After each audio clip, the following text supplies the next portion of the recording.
अस्सलाम वालेकुम नाज़रीन और स्टूडेंट्स और सारे कुछ जो हैं सुन रहे। अस्सलाम वालेकुम पीपल। आई होप आप सब जो हैं वो ठीक होंगे और आज हम लोग अपना जो टॉपिक स्टार्ट करने वाले हैं that topic is urinary system या एक्सक्रीटरी सिस्टम। बेसिकली इस टॉपिक के अंदर हम लोग कुछ बेसिक चीज़ें पढ़ेंगे, बिल्कुल कंप्लीट इसकी डेप्थ में नहीं जाएंगे, ठीक है। बिल्कुल कुछ बेसिक सा पढ़ेंगे, ठीक है। तो स्टार्ट करते हैं अपना काम, ठीक है। तो यूरिनरी सिस्टम में हमें क्या क्या मिलता है? हमें मिलते हैं किडनीज मिलते हैं, यूरिटर मिलता है, यूरिनरी ब्लैडर मिलता है और उसके बाद यूरेथ्रा है, ठीक है। तो किडनीज में सबसे पहले हमारा यूरिन बनेगा, यूरिटर से ट्रांसपोर्ट होगा, यूरिनरी ब्लैडर में स्टोर होगा और यूरेथ्रा से एक्सक्रीट हो जाएगा, ठीक है।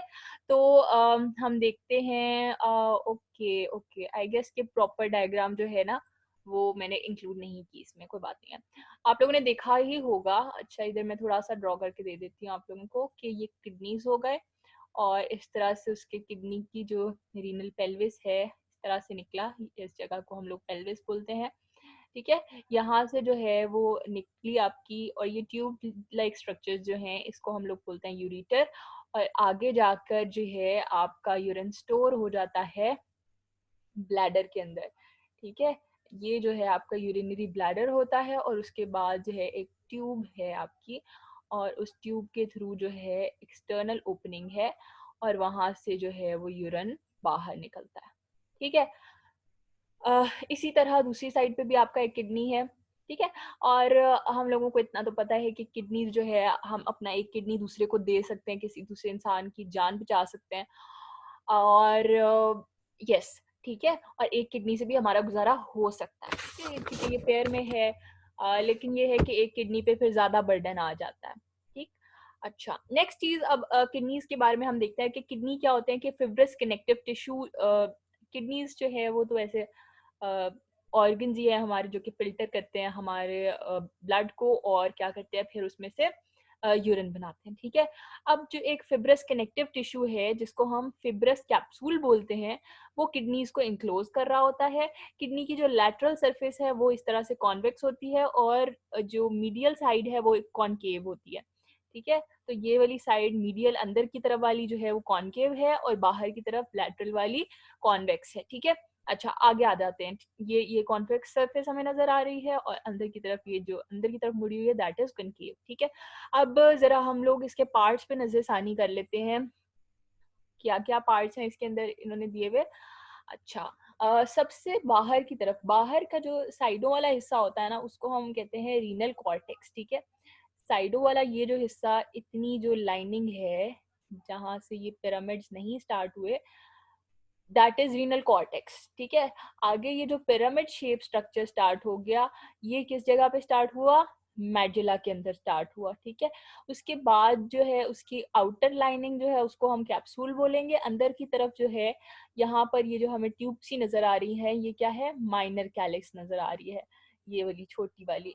और फिर ये बड़ी, ये जो है ये मेजर के अंदर डिवाइड हो जाती है, ये मेजर हमारी कैलिक्स आ गई और फिर वो सारी आ जाती हैं रीनल पेल्विस के अंदर, ठीक है।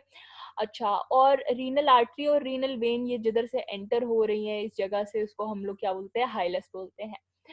इसके बाद ये हमारा यूरेटर आ गया और यहाँ से चीजें निकलने लग जाती हैं, these are the renal pyramids. ये बीच में जो है रीनल पिरामिड्स के structure that is renal column. अच्छा, किडनीज जो है वो बिल्कुल बीन शेप्ड है, convex side of each organ located laterally और कनकेव है मीडियली, ठीक है। तो इसके अंदर हाइलस है, इसके अंदर कैप्सूल, इसको यानी कि कैप्सूल ने इसको क्या किया हुआ है? कवर किया हुआ है। कॉर्टेक्स है, अंदर की तरफ मेडुला है, बाहर की तरफ कॉर्टेक्स है। और क्या है कि रीनल पेल्विस मौजूद है जिधर से बाहर को निकलना है, यूरिटर की तरफ आना है। रीनल हाइलस क्या है? It is the area where renal artery, renal vein and ureter enter, ठीक है। तो इस एरिया को हाइलस बोलते हैं और ये स्ट्रक्चर जो है वो पेल्विस है। अच्छा, the renal capsule is a layer of fibrous tissue that surrounds the body of the kidney inside the layer of fat, ठीक है। जो फैटी लेयर है उसके अंदर जो है वो क्या है? किडनी को इनक्लोज कर रहा है फिब्रस टिश्यू और इस फिब्रस टिश्यू को हम रीनल कैप्सूल बोलेंगे। अच्छा, रीनल कॉर्टेक्स फिर से ये उन्होंने दिखा दिया हमें, फिर से हमें उन्होंने पिरामिड्स के बारे में बता दिया कि ये मेडुला आ गए। अच्छा, अब यहाँ पर जरा हम लोग एक क्लोजर लुक देखते हैं आर्टरी के डिविजन्स किस तरह से हो रही हैं, कि ये आर्टरी रीनल आर्टरी आई और वो फर्दर डिवाइड हो गई सेगमेंटल आर्टरीज में, और फिर सेगमेंटल आर्टरीज जो है वो किस में डिवाइड हो गई, इंटरलोबुलर आर्टरीज में डिवाइड हो गई, और फिर इंटरलोबुलर आर्टरीज किस में डिवाइड हो गई, arcuate arteries, these arteries are arcuate arteries में डिवाइड हो गई। और फिर आर्कुएट आर्टरीज जो है वो आगे जाके ये छोटी छोटी सी जो आर्टरीज बना रही है, I guess I have to choose some other colour क्योंकि वो भी रेडी है। अच्छा, तो वो आगे जाके ये जो छोटी छोटी आर्टरीज बना रही है दैट इज इंटरलोबुलर आर्टरियोल्स, ठीक है। अच्छा, आगे जाके देखते हैं हम लोग, तो यहाँ पे हमें नजर आ रहा है, अच्छा ये जो ब्राउन सा येलो सी कलर में हमें स्ट्रक्चर नजर आ रहा है दैट इज बेसिकली यानी कि ये नेफ्रॉन का हिस्सा है सारा। और यहाँ पे ये जो हमें ब्लू और रेड कलर की चीजें नजर आ रही हैं ये हमारी टिब्यूलर सिस्टम है। यहाँ पे आके ये पेरीटिब्यूलर कैपिलरीज बोलेंगे इन्हें, और इस तरफ जो है ये हमारी आर्टरी जो है वो फर्दर डिवाइड हो रही होंगी, ठीक है। अच्छा, तो सबसे पहले ये आएगी एफरेंट और इफरेंट आर्टरियोल जो है वो यानी कि उसको बाहर की तरफ लेके जाने वाली होगी, और एफरेंट जो है वो अंदर की तरफ एंटर कराने वाली होगी। Am I correct? I am not sure about it actually, ठीक है, हो सकता है मैंने उल्टा भी बोल दिया और ये चेकआउट कर लीजिएगा। अच्छा, आर्कुएट आर्टरी हो गई, आर्कुएट वेन हो गई। आगे जाके हम देखते हैं कि ये जो चीज है that is basically I guess इसकी कोई आगे डायग्राम आगे है, चले आगे देखते हैं हम इसको क्योंकि ये डायग्राम जो है ये बहुत कंजेस्टेड है। अच्छा, आगे देखते हैं कि high hydrostatic pressure in glomerular capillaries. अब यहाँ पे ये जो ग्लोमेरुलस के अंदर कैपिलरीज हैं उसके अंदर बहुत ज्यादा हाई हाइड्रोस्टैटिक प्रेशर होगा, मतलब कि बहुत ज्यादा प्रेशर होगा ब्लड का, जिसकी वजह से रैपिड फिल्ट्रेशन हो जाएगी, मतलब कि ब्लड जो है वो एंटर होगा किधर, वुमेन्स कैप्सूल के अंदर, ठीक है, प्रेशर फिल्ट्रेशन जिसको हम बोलते हैं। आगे जाके लोअर हाइड्रोस्टैटिक प्रेशर कहाँ पे होगा, यहाँ हमने देखा था हाई हाइड्रोस्टैटिक प्रेशर है ग्लोमेरुलर कैपिलरीज में, और पेरिटिब्यूलर कैपिलरीज में लो हाइड्रोस्टैटिक प्रेशर होगा। क्यों? क्योंकि यहाँ पे रैपिड रीअब्जॉर्प्शन होगी, यानी कि फिल्ट्रेशन का उल्टा प्रोसेस। एक दफा तो फिल्ट्रेशन से इसके अंदर आ गई चीज, ठीक है, मतलब कि इस वाले हिस्से में नेफ्रॉन के हिस्से में आ गई। अब नेफ्रॉन से हमने आहिस्ता आहिस्ता बाहर दोबारा से ब्लड के अंदर यानी कि आर्टरीज के अंदर डालना है, और हमने भेजना है वापस ब्लड को कि ये फिल्टर हो चुका है और इसको रीअब्जॉर्ब यानी कि फिल्ट्रेटेड ब्लड को हमने वापस भेजना है, ठीक है, जो कि यहाँ से बाहर निकलेगा। तो यहाँ पर कैसा ब्लड प्रेशर होगा, यहाँ लो ब्लड प्रेशर होगा। और अंदर फिर आखिरकार, क्योंकि रीअब्जॉर्प्शन इतनी ज़रूरी है क्योंकि आखिरकार इनके अंदर नेफ्रॉन्स के अंदर हमारे सिर्फ यूरिन को बचना चाहिए। अच्छा, तो यहाँ पर हम लोग ज़रा डेप्थ में देखते हैं, ठीक है। ये इफरेंट आर्टरियोल है, ये एफरेंट आर्टरियोल है, ये आए, ठीक है। ब्लड अब जो है वो एंटर हो चुका है, तो एंटर हुआ अब ब्लड। अब क्या होगा कि यहाँ पर हमें ये हिस्सा जो है ये हमारा प्रॉक्सिमल कॉन्वोल्यूटेड ट्यूब्यूल है, इसके नीचे ये लूप ऑफ हेनले डिसेंडिंग और असेंडिंग लिम्ब आ गई। उसके बाद हमारे पास डिस्टल कॉन्वोल्यूटेड ट्यूब्यूल, और आगे हमारी आ जाती है, क्या आ जाती है, कलेक्टिंग डक्ट आ जाती है, ठीक है। अच्छा, तो अब सबसे पहले इन्होंने रीनल कॉर्पसल, ये वुमेन कैप्सूल और ग्लोमेरुलस का एरिया, ठीक है, ये ग्लोमेरुलस है हमारा, और इसके साइडों पे वुमेन्स कैप्सूल जिसने इसको इनक्लोज किया हुआ है। तो renal corpuscle is a spherical structure, इसमें ग्लोमेरुलर कैप्सूल है, ठीक है, कप शेप्ड चैम्बर जिसको बाउमन कैप्सूल भी कहते हैं, और कैपिलरीज का जो नेटवर्क है उसको हम लोग ग्लोमेरुलस भी बोलते हैं, ठीक है। उसके बाद हमारे पास प्रॉक्सिमल कॉन्वोल्यूटेड ट्यूब्यूल जो है ये क्या करता है, it is responsible for reabsorbing nutrients from the filtrate, यानी कि कुछ ऐसे न्यूट्रिएंट्स या ऐसे सब्सटेंसेस जिनकी हमारी बॉडी को जरूरत है वो भी इसके अंदर चले जा चुके हैं प्रेशर की वजह से, तो उनको वापस से बाहर निकालना है। उसके लिए कौन हमारी हेल्प आउट करने वाला है, हमें हमारी हेल्प करने वाला है प्रॉक्सिमल कॉन्वोल्यूटेड ट्यूब्यूल, ठीक है। अच्छा, आगे जाते हैं हमारे नेफ्रॉन लूप यानी लूप ऑफ हेनले के अंदर। Loop of Henle is primarily responsible for establishment of osmotic gradient, ठीक है।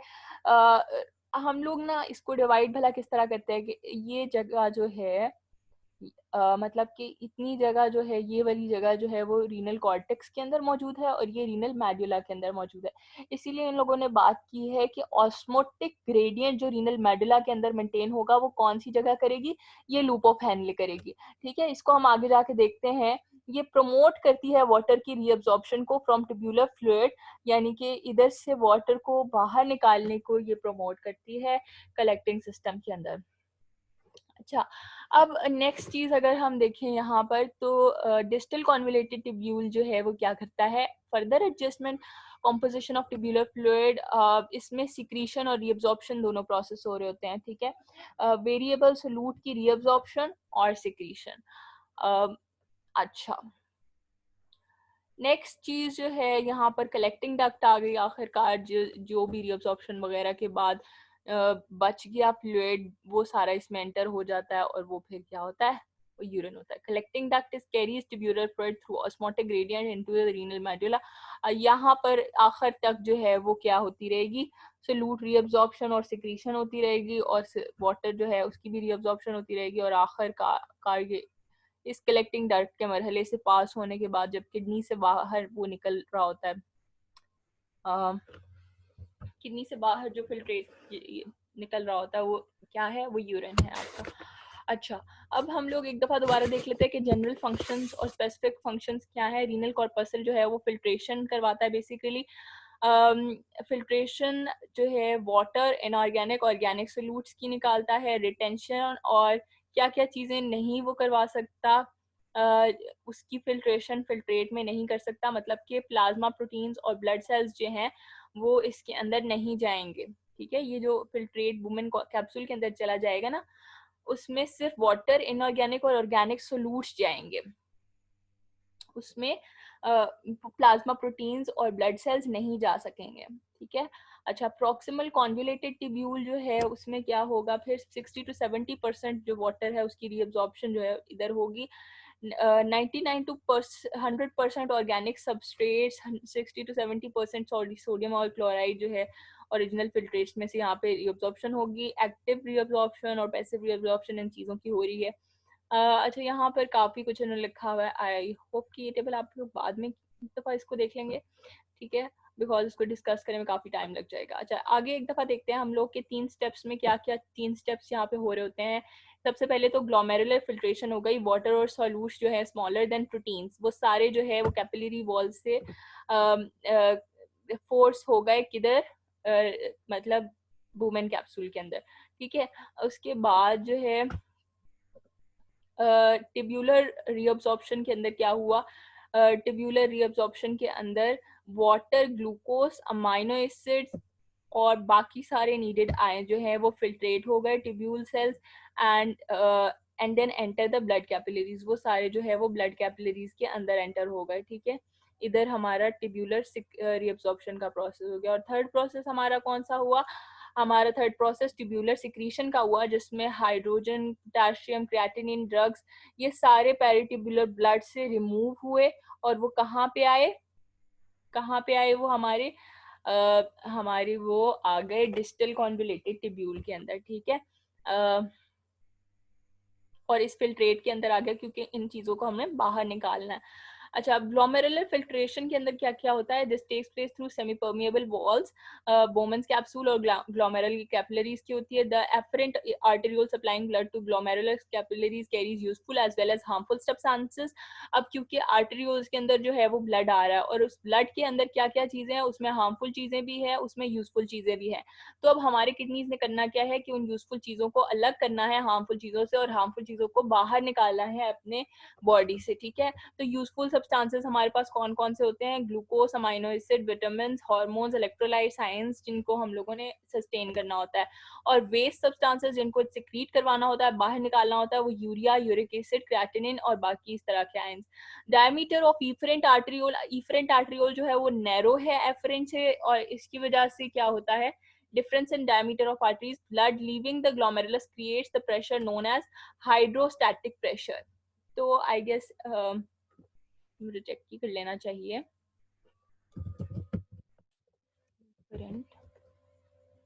हाँ जी, तो इफरेंट जो है वो क्या कर रहा है, वो आउटवर्ड निकाल रहा है। ठीक है, मतलब कि वो बाहर की तरफ लेके जा रहा है आपके यूरिन को, और एफरेंट जो है वो एंटर करवा रहा है, ठीक है। तो मतलब कि अगर ये बाहर निकाल रहा है तो इसको नैरो उन्होंने रख दिया, अल्लाह ताला ने नैरो इसको बना दिया। और इसको नैरो इसलिए बनाया कि इसकी आर्टरीज का डायमीटर जो है वो कम होगा, और इस वजह से बाहर निकलते वक्त उसका जरा ज्यादा हाइड्रोस्टैटिक प्रेशर हो जाएगा और जल्दी जल्दी वो बाहर निकले। अच्छा, अब आगे जो है ग्लोमेरुलर हाइड्रोस्टैटिक प्रेशर। हम लोगों ने पढ़ा है कि ग्लोमेरुलर कैपिलरीज के अंदर बहुत ज्यादा प्रेशर होता है, क्योंकि उन्होंने फोर्सली फिल्ट्रेशन करानी होती है ब्लड की। कैपिलरी हाइड्रोस्टैटिक प्रेशर तकरीबन इनका होता है 55 mmHg के बराबर, builds up in glomerulus. However, this process pressure is opposed by osmotic pressure of the blood. ठीक है, तो मतलब कि ग्लोमेरुलस का जो प्रेशर होता है उसको ऑस्मोटिक प्रेशर ब्लड का जो है वो अपोज करता है by plasma proteins and by filtrate hydrostatic pressure. ठीक है, मतलब क्या हो गया इसका कि अगर for example this is the Bowman's capsule और यहाँ पर हमारी जो है वो ग्लोमेरुलस आ गया, ठीक है। तो ग्लोमेरुलर इसके अंदर जो भी प्रेशर हमारा हाइड्रोस्टैटिक प्रेशर बनेगा, उसकी वजह से क्या होगा कि उसकी वजह से एक फिल्ट्रेट जो है वो इसके अंदर चला जाएगा, ठीक है। अब ये जो फिल्ट्रेट इसके अंदर जाएगा उसका प्रेशर जो है वो अपोज करेगा इसके प्रेशर को, ठीक है। फिल्ट्रेट का हाइड्रोस्टैटिक प्रेशर वो कितना होगा, ऑलमोस्ट वो 15 mmHg होगा, वो तो ऑफ कोर्स कम ही होगा इससे। और प्लाज्मा प्रोटीन्स जो इसके अंदर ही मौजूद रहेंगी, ठीक है, और वो उधर नहीं जाना चाहेंगी। मतलब कि जो प्लाज्मा प्रोटीन्स हमने पढ़ा था और ब्लड सेल्स पढ़ा था कि वो इससे यहाँ पर नहीं आएंगे, मतलब कि ग्लोमेरुलस से बोमेंस कैप्सूल में नहीं आएंगे। तो उनका जो प्रेशर होगा वो ऑलमोस्ट हो जाएगा 30 मिलीमीटर एचजी। तो ये दोनों जो है ये ऑपोजिट होंगे किसके, ग्लोमेरुलर हाइड्रोस्टैटिक प्रेशर के। तो नेट फिल्ट्रेशन प्रेशर जो नेट प्रेशर जिसकी वजह से यानी कि ये मूवमेंट होगी वो होगा 10 मिलीमीटर mmHg, ठीक है। By net filtration pressure blood is filtered in glomerular capsule या बाउमेन कैप्सूल, ठीक है। और ये 10 मिलीमीटर एचजी की वजह से यहाँ पर जो है वो ट्रांसपोर्ट होगी water and other small molecules readily pass, ठीक है। यानी कि छोटे छोटे सब्सटेंसेस चले जाएंगे, लेकिन ब्लड सेल और प्लाज्मा प्रोटीन कहेंगे हम तो बड़े हैं, हम तो नहीं जाते, छोटों को भेजो भाई। Filtrate containing large amount of water. अच्छा, अब फिल्ट्रेट जो आ जाएगा इधर, यानी कि ग्लोमेरुलर कैप्सूल या बोमेन कैप्सूल में जो फिल्ट्रेट आएगा उसके अंदर क्या होगा, दोबारा से वही चीजें उन्होंने लिखी हैं जो हमने पहले पढ़ चुके हैं। और इसको हम लोग क्या बोलते हैं, इसको हम बोलते हैं nephritic filtrate of glomerular filtrate, ठीक है, नेफ्रिक फिल्ट्रेट, सॉरी। अच्छा, the volume of filtrate form by both kidneys each minute, ठीक है। दोनों किडनीज जितना वॉल्यूम फिल्ट्रेट का एक मिनट में बनाते हैं ग्लोमेरुलर फिल्ट्रेट का, उसको हम क्या बोलते हैं, ग्लोमेरुलर फिल्ट्रेशन रेट या जीएफआर। हेल्दी पर्सन के अंदर, हेल्दी अडल्ट के अंदर जो जीएफआर है वो ऑलमोस्ट 125 मिलीलीटर per minute है। that is 180 liter of filtrate are formed each day by your two kidneys। मतलब कि खुद आप सोच लें कि 180 लीटर्स कितना हुआ, इतना काम कर रहे हैं आपके किडनीज, और आप थोड़ा सा पढ़ नहीं सकते, ठीक है, एक्स्ट्रा थोड़ा सा नहीं पढ़ सकते। सिलेक्टिव रीअब्जॉर्प्शन की बात करें तो सिलेक्टिव रीअब्जॉर्प्शन में क्या हो रहा होता है, फिल्ट्रेट जब रीनल ट्यूब्यूल से पास करती है तो यूजफुल सब्सटेंसेस को जो है उसने रीअब्जॉर्ब करना है, ठीक है, सिलेक्टिव रीअब्जॉर्प्शन करवाएगा। मतलब कि सिर्फ यूजफुल सब्सटेंसेस को रीअब्जॉर्ब करवा लेगा प्रॉक्सिमल कॉन्वोल्यूटेड ट्यूब्यूल के अंदर। उसके बाद रीअब्जॉर्प्शन ऑफ सम सब्सटेंसेस। अच्छा, कुछ सब्सटेंसेस जो हैं वो तो पैसिवली निकल आएंगे, लेकिन कुछ सब्सटेंसेस को एक्टिव ट्रांसपोर्ट के जरिए से रीअब्जॉर्ब करवाना पड़ेगा। तो मेजर पोर्शन जो वाटर का है, वाटर किस तरह से रीअब्जॉर्ब हो रहा है, ज्यादातर ऑस्मोसिस से। तो वाटर को इतनी ज्यादा इंपॉर्टेंस वो कहते हैं कि हम इसको नहीं देते, हम दूसरी चीजों में ज्यादा एक्टिव ट्रांसपोर्ट लगा लेते हैं, ज्यादा एटीपीज उधर खर्च कर लेंगे, हमारा वाटर जो है वो तो अच्छा आदमी है, वो 70% जो है वो खुद ही निकल के आ जाएगा हमारे पास। तो मेजर पोर्शन जो है वाटर का ऑस्मोसिस के जरिए से आ जाता है। अभी हम आगे देखेंगे कंसंट्रेशन मैकेनिज्म के अंदर उसमें किस तरह वाटर निकलता है। ओनली 60 to 70% फिल्ट्रेट जो है।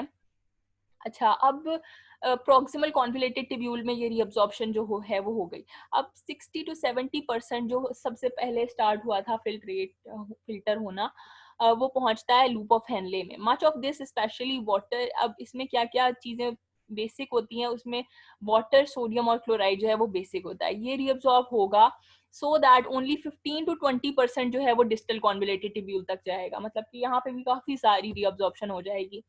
मोर इलेक्ट्रोलाइट्स यहाँ पे रीअब्सॉर्ब होंगे, स्पेशली सोडियम रीअब्सॉर्ब होगा, तो फिल्ट्रेट जो कलेक्टिंग ट्यूब्यूल में डक्ट में एंटर होगा वो काफी डाइल्यूट किस्म का होगा, ठीक है, मतलब कि उसके अंदर इतना सोडियम नहीं होगा।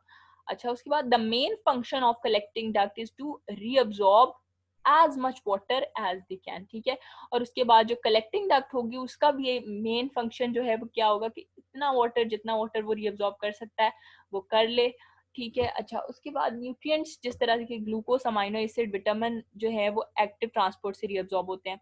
पॉजिटिव चार्ज आयन जो है वो एक्टिव ट्रांसपोर्ट से रीअब्सॉर्ब होते हैं, लेकिन नेगेटिव चार्ज आयन जो है वो ज्यादातर खुद ब खुद, क्योंकि ये पहले ही नेगेटिव होते हैं तो इनको ज्यादा इंपॉर्टेंस नहीं दी जाती, इनको कहते हैं कि ये नेगेटिव से हैं, ये जो है ये पैसिव कर लें। हम लोग एक्टिव या ज्यादा मेहनत जो है ज्यादा एटीपीज लगाएंगे किस पे, जो अच्छे अच्छे पॉजिटिव चार्ज आयंस है उन पे ज्यादा मेहनत लगेगी, और नेगेटिव जो है वो अपना खुद ही बंदोबस्त करें, ठीक है। अच्छा, वाटर जो है वो रीअब्सॉर्ब कैसे होगा? वाटर हमने पहले भी बात की कि ऑस्मोसिस के जरिए से ज्यादातर होगा। स्मॉल प्रोटीन जो है वो पिनोसाइटोसिस के जरिए से अब्सॉर्ब होंगी। पिनोसाइटोसिस एक दफा इधर आ गया फिर से, हम लोगों ने देखा था पहले भी कि सेल जो है जब वो लिक्विड फॉर्म में कोई चीज अंदर लेके जाता है तो उसको हम लोग पिनोसाइटोसिस बोलते हैं, ठीक है।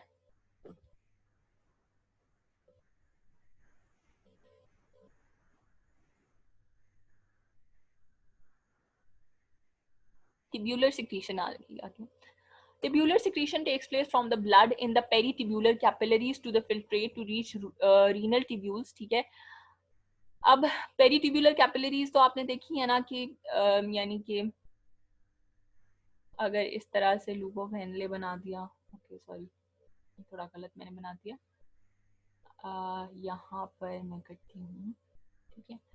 ये हमारा वुमेन कैप्सूल और वो वाला हिस्सा हो गया, ये हमारा प्रॉक्सिमल कॉन्वोलेटेड ट्यूब्यूल हो गया, ये हमारा लूप ऑफ हेनले हो गया, ये हमारा डिस्टल कॉन्वोलेटेड ट्यूब्यूल हो गया, और ये हमारी कलेक्टिंग डक्ट हो गई, ठीक है।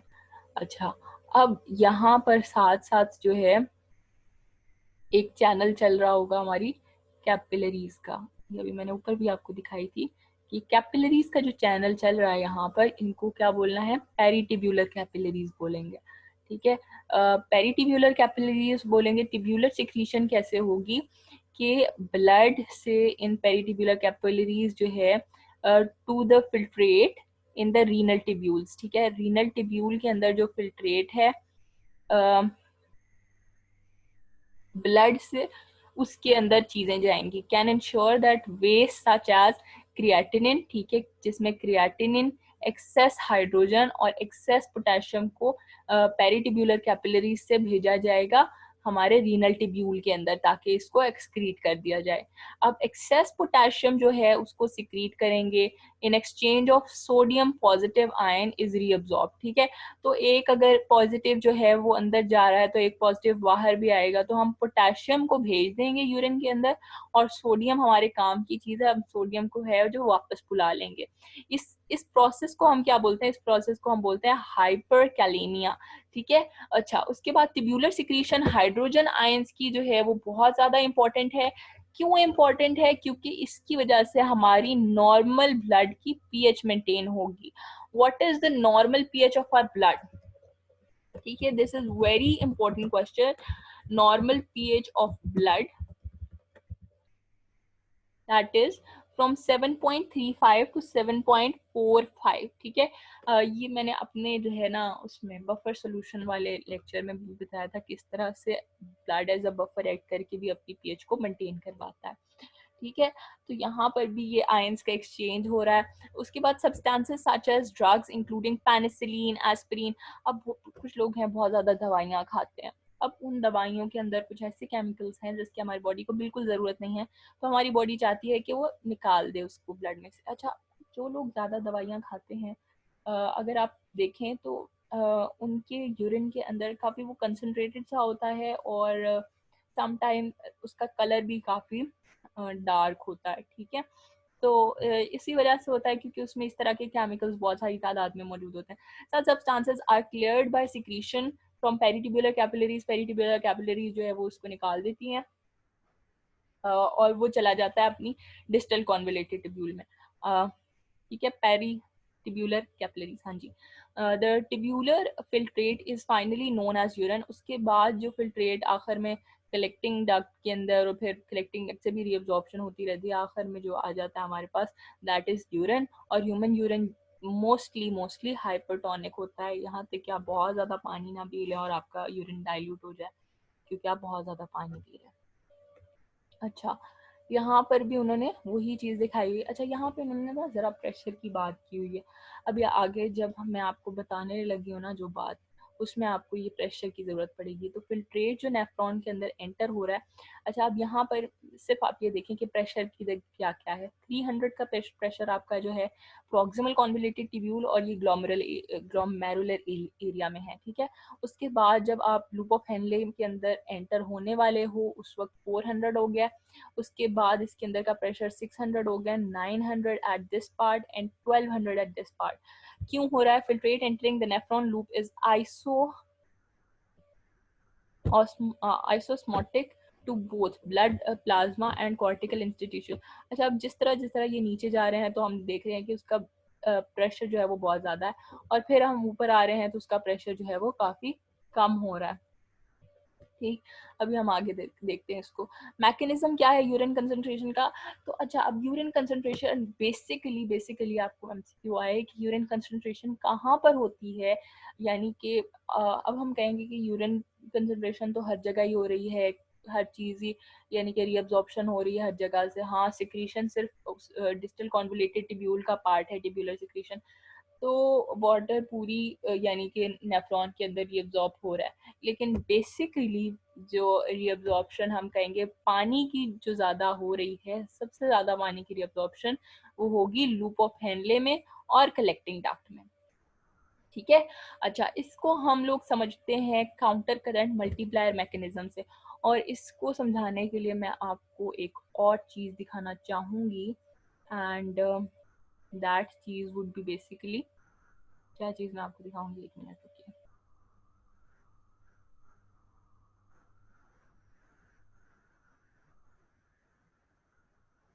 मैं आपको दिखाती हूँ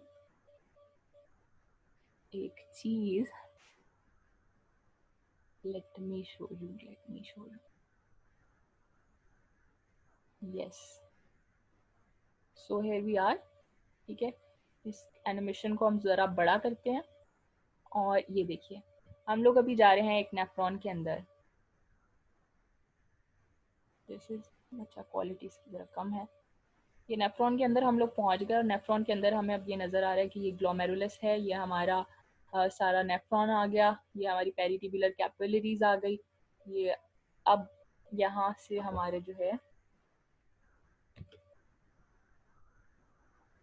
ब्लड एंटर हो रहा है। अच्छा, थोड़ा सा आगे करते हैं इसको। हाँ, अब ये जो बात आई ना लूप ऑफ हेनले की, लूप ऑफ हेनले के अंदर हम देखते हैं लूप ऑफ हेनले के अंदर जितने भी ये पार्टिकल्स पास कर रहे हैं, इसमें पानी है, इसमें सोडियम है, इसमें वाटर है, ठीक है। तो ये जो चीज़ें हैं इसके अंदर पास कर रही हैं। अब हमें पता है कि डिसेंडिंग लिम्ब से मोशन जो है इन पार्टिकल्स का वो नीचे की तरफ है, और असेंडिंग लिम्ब में पार्टिकल्स का मोशन जो है वो ऊपर की तरफ है। तो ये हम लोग कहते हैं ना करंट में मूवमेंट ऑफ चार्जेस होता है, तो यहाँ पर जो है ये मूवमेंट है इन पार्टिकल्स का, और इन पार्टिकल्स का मूवमेंट जो है बिल्कुल पैरेलल और ऑपोजिट डायरेक्शन में, इतने क्लोज प्रॉक्सिमिटी वाले एरिया में है, मतलब कि ये नीचे की तरफ आ रहा है और ये ऊपर की तरफ जा रहा है। इस वजह से हम कहते हैं कि काउंटर करंट है ये, और फिर काउंटर करंट मैकेनिज्म इसको बोल दिया हमने आगे। अब इसमें क्या होगा कि इसमें डिसेंडिंग लिम्ब के अंदर बेसिकली हम देखते हैं कि ये पार्ट हम मेडुला का कंसिडर करते हैं, ये पार्ट कॉर्टेक्स ऊपर, इसके ऊपर कॉर्टेक्स है, ठीक है। तो अब जो है यहाँ पे वाटर की रीअब्जॉर्प्शन हो रही है, ठीक। और दूसरी जगह से यहाँ से अगर हम देखें, ये वाटर की रीअब्जॉर्प्शन साथ साथ यहाँ पे होती जा रही है। This video is quite little bit slow, को आगे जरा करते हैं। ठीक है, अब यहाँ पर क्या होगा, ये वाटर की रीअब्सॉर्प्शन हुई, उसके बाद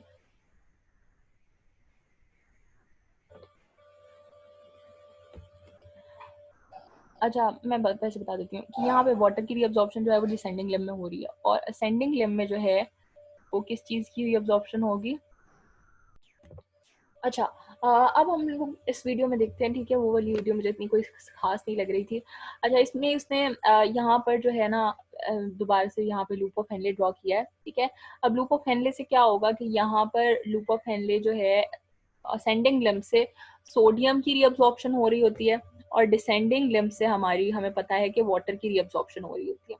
ठीक है, अब होता क्या है कि जब वाटर जो है वो यहाँ पर मतलब कि वाटर की रिअब्जॉर्प्शन हो रही है। ठीक है, वाटर जो है जब यहाँ से बाहर निकल रहा है तो क्या होता है कि जब वाटर की कंसंट्रेशन यहाँ पर कम हो जाती है तो क्या होता है कि यहाँ पे दूसरी चीज़ों की कंसंट्रेशन या दूसरे आयंस की पार्टिकल्स की कंसंट्रेशन ज़्यादा हो जाती है। ठीक है, अब यहाँ पर वो आयन की कंसंट्रेशन ज़्यादा होने से वो क्या करती है कि वो मूव आउट करती है, वो यहाँ से यहाँ पर मूव कर जाती है, और फिर यहाँ से दोबारा से मतलब कि एक तो पार्ट होता है ना कि जब I don't know what I am saying actually, क्या है कि सबसे पहले हमारे पास क्या आ रहा है, ये अब बराबर हो गई। ठीक है, यहाँ से हमारा सोडियम निकली जा रहा है, यहाँ से हमारा वाटर निकली जा रहा है।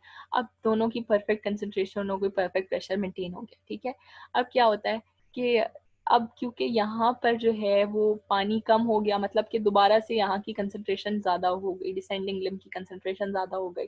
अब डिसेंडिंग लिम्ब जो है वो मज़ीद इस कंसंट्रेशन को आगे फॉरवर्ड पास कर देगा, और ये कंसंट्रेशन यहाँ पर जाके मतलब पार्टिकल्स यहाँ पर जाके वापस से इधर निकलेंगे। ठीक है, और इधर जब वापस से निकलेंगे तो दोबारा से यहाँ से पानी जो है वो बाहर निकलेगा, मतलब कि वो मेडुला के अंदर पानी निकलेगा पैसिवली।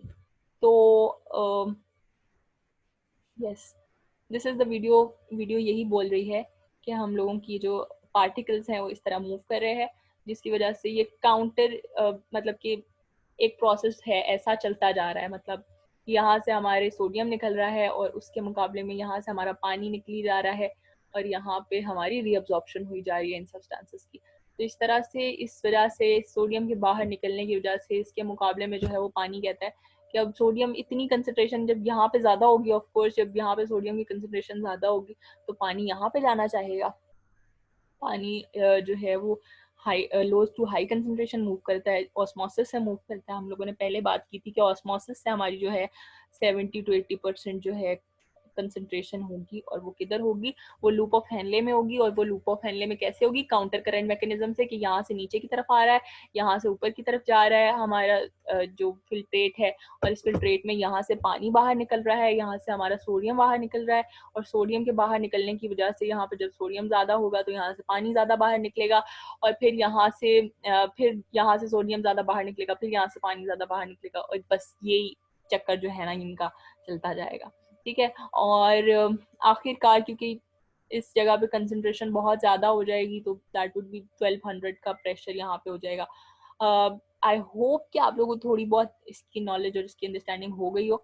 अच्छा, इसको थोड़ा सा हम लोग आगे पढ़ेंगे। ठीक है, थोड़ा सा हम लोग इसको आगे पढ़ेंगे। Let's do this. अच्छा, ये हो गया। उसके बाद हमारा एक बहुत इंपॉर्टेंट हार्मोन जिसका जिक्र करना ज़रूरी है, that is anti diuretic hormone. It helps to control the blood pressure by acting on the kidneys. ठीक है, तो ये एंटी डायरेटिक हार्मोन जो है ये किडनीज पे एक्ट करता है, और इसका काम क्या है कि ब्लड प्रेशर को कंट्रोल करना है। ये बहुत ज़्यादा इंपॉर्टेंट रोल प्ले करता है इस रीअब्जॉर्प्शन के अंदर। ठीक है, पानी की रीअब्जॉर्प्शन के अंदर, यूरिन में कि पानी ज़्यादा से ज़्यादा रीअब्जॉर्ब हो जाए, और यूरिन की कंसंट्रेशन के अंदर। ठीक है, अब हमारे यूरिन के अंदर क्या चीज़ है सबसे ज़्यादा, हमारे यूरिन के अंदर सबसे ज़्यादा पानी है, उसके बाद यूरिया है, उसके बाद यूरिक एसिड, क्रिएटिनिन और पिगमेंट। पिगमेंट कौन सा पिगमेंट है हमारे यूरिन के अंदर, दैट इज समथिंग कि मैं आपको पहले चीज़ बता चुकी हूँ अपनी लिवर वाली वीडियो में। ठीक है, लिवर वाली वीडियो अगर आपने मेरी देखी हो तो आपको याद होगा कि यूरिन के अंदर कौन सा पिगमेंट होता है। कम ऑन, याद करें अभी फिलहाल, यूरिन को कौन सा पिगमेंट कलर देता है। अच्छा, आप लोगों ने ना ये अब नीचे मेरे कमेंट्स में लिखना है कि what is something, what is that pigment जो कि यूरिन को येलो कलर देता है। ठीक है। अच्छा, आगे हम पढ़ते हैं कि इनऑर्गेनिक सॉल्ट के अंदर जो है वो 2% इसके अंदर होते हैं। बैड स्मेल जो है इसकी किस वजह से होती है।